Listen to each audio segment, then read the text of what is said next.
Hello everyone, I am doctor Achal Gupta, consultant neurosurgeon and endoscopic spine surgeon. आज हम बात करेंगे वर्टिब्रल कंप्रेशन फ्रैक्चर के बारे में। Vertebral compression fracture usually elderly patients में होता है, जिसके अंदर by trivial trauma patient fall कर जाते हैं या फिर एक्सीडेंट के कारण वर्टिब्रा के अंदर जो एंड प्लेट है उसमें फ्रैक्चर आ जाता है।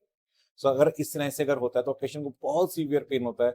यूजली पेशेंट खड़े होने में प्रॉब्लम होता है, turning in the bed problem होता है और पेशेंट ऑलमोस्ट बेड रिडन हो जाते हैं।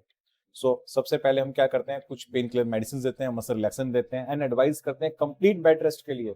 साथ में एक स्पेशल ब्रेस जिसको हम बोलते हैं टेलर्स ब्रेस, वो लगा के रखने के लिए। फॉर 3 वीक्स हम वेट करते हैं, 3 to 4 वीक्स, और पेशेंट को रीअसेस करते हैं। अगर पेशेंट का पेन ज्यादा है, बरकरार है और रिलीफ नहीं हो रहा है एंड पेशेंट इज स्टिल बेडिडन, तो उस केस के अंदर हमें प्रोसीजर करना चाहिए जिसको हम बोलते हैं vertebral augmentation with the cement. अब इसके कई तरह के प्रोसीजर हैं। First is vertebroplasty, then is kyphoplasty.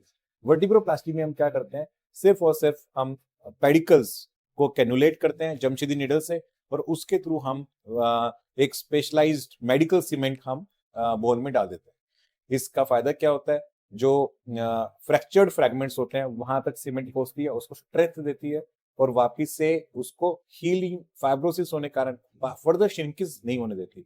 Second benefit क्या होता है, पेशेंट का इमीडिएटली जो एक्यूट पेन है वो आराम मिलाता है, उसकी फायदा मिलाता है, उसकी ठीक हो जाता है।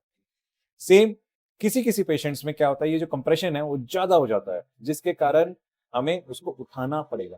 तो उसको कैसे करेंगे, काइफोप्लास्टी से। काइफोप्लास्टी में क्या करता है, जमशेदी निडल जाती है, उसके बाद परकुटेनियसली बैलून को हम पहुंचाते हैं और बैलून को इन्फ्लेट करते हैं। जब बैलून फूलता है तो वर्टिब्रा को उठा देता है, एंड को उठा देता है और अपनी एक स्पेस क्रिएट कर देता है। उसके बाद हम उसके अंदर सीमेंट डालते हैं और पेशेंट की हाइट भी रिस्टोर हो जाती है, वर्टिब्रा की हाइट भी रिस्टोर हो जाती है और पेशेंट का पेन पूर्णतः खत्म हो जाता है। ये पूरा प्रोसीजर एक लोकल एनेस्थीसिया में होता है। इसका मतलब है पेन फ्री ऑपरेशन या pain free procedure when the we have done the numbing of that part. So एकदम सेफ प्रोसीजर है ये वाला। जैसे आप इस पेशेंट में आप देखेंगे, इसमें हमने वर्टिब्रोप्लास्टी किया है और patient immediately after surgery appreciate कर रहा है कि वो पेन से रिलीफ हो गया।